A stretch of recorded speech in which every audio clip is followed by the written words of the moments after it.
여러분 안녕하세요. 반갑습니다. 안재욱입니다. 오늘은 보이지 않는 또는 의도하지 않는 효과를 생각하라에 대해서 설명하겠습니다.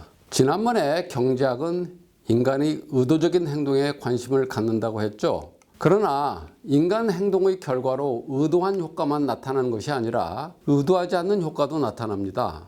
예를 들어 땅콩 한 봉투에 5,000원이고 하루에 200봉투씩 팔려 하루 매상이 100만 원인 땅콩 가게가 있다고 하죠. 어느 날 그 가게 주인이 하루 매상을 120만 원으로 올리는 의도로 땅콩 한 봉투 가격을 6,000원으로 정했습니다. 그런데 하루 매상이 150봉투로 줄어 90만 원밖에 되지 않았습니다. 그가 의도한 것은 땅콩 가격을 올려 수입을 올리려는 것이었지만 의도와는 달리 그는 손해를 봤죠. 이것이 바로 그의 행동에 따른 의도하지 않은 효과입니다. 다른 예를 하나 더 들어보죠. 한국인들이 중국의 태양전지를 사고 중국인들이 한국의 냉장고를 산다고 합시다. 어느 날 중국 정부가 중국 냉장고 산업의 이윤을 늘리려고 고용을 증가시키기 위해 한국산 냉장고에 대해 관세를 올렸다고 합시다. 그러면 중국에서 중국 정부가 의도한 대로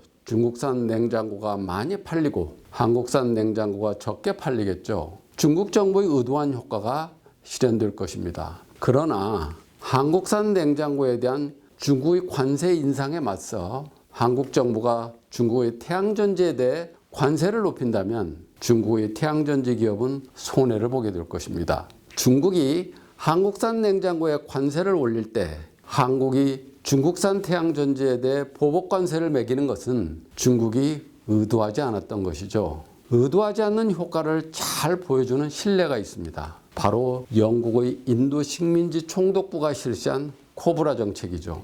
코브라에 물려 목숨을 잃는 사람들이 많아지자 영국의 인도 식민지 총독부는 코브라를 잡아오면 한 마리당 돈으로 보상해주는 정책을 시행했습니다. 처음 얼마 동안 사람들은 코브라를 잡아왔죠. 그러나 조금씩 시간이 지나자 전혀 의도하지 않은 일이 발생했습니다. 인도 사람들이 보상금을 받기 위해 집집마다 우리를 만들어서 코브라를 키우기 시작한 것입니다. 우리는 경제 문제를 접근함에 있어 의도한 효과는 물론 의도하지 않는 효과를 모두 고려해야 합니다. 특히 정부 정책을 시행할 때 더욱 그러합니다. 아무리 정부 정책의 의도가 좋다고 하더라도 그 결과가 나쁘다면 실행하지 말아야 합니다.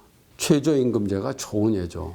최저임금제는 사회에서 가장 취약한 노동자들을 보호하기 위해 그들이 너무 낮은 임금을 받지 않도록 법으로 만든 제도입니다. 그러나 그것이 실제 결과는 보호하려는 사람들의 처지를 더욱 어렵게 만들죠.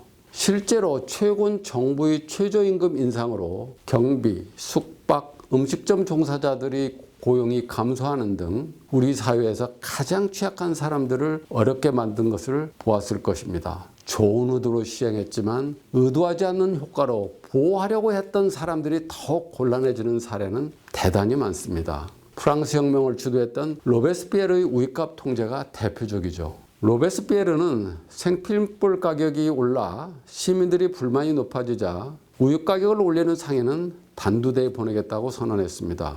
우유 가격이 급락하였고 우유값을 통제하는 정책이 성공하는 듯 보였죠. 그러나 우유값이 떨어지자 농민들이 젖소 사육을 포기하였습니다. 그러자 우유 공급이 줄어 우유값이 폭등했습니다. 로베스피에르의 의도와는 달리 서민이 아닌 귀족들만이 우유를 소비할 수 있게 되어버렸습니다. 이렇듯 정책의 의도가 좋다고 그 결과가 의도한 대로 좋은 것이 아닙니다. 오히려 그 반대의 경우가 더 많습니다. 이런 말이 있습니다. 지옥으로 가는 길은 선으로 포장되어 있다. 좋은 의도로 시행한 정책이 국민들을 더욱 고통스럽게 만든다는 것이죠.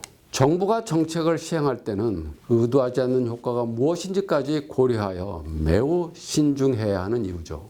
그러면 왜 정부 정책이 의도한 대로 되지 않는 것일까요?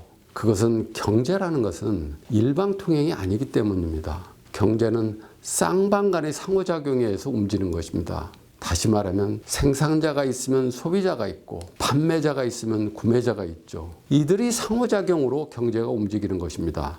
그래서 만약 어느 한편을 위한 정책을 사용할 경우 다른 편 역시 그에 반응하여 정부가 의도한 것과는 전혀 다른 결과가 나오는 것입니다. 이런 경제의 가장 기본적인 것을 무시하는 정부 정책이 실제로 매우 많습니다. 경제는 일방통행이 아니라 쌍방통행이라는 것을 알면 여러분도 어떤 정책이 좋은 정책인지 나쁜 정책인지를 판별할 수 있을 것입니다. 그럼 다음에 뵙겠습니다. 고맙습니다.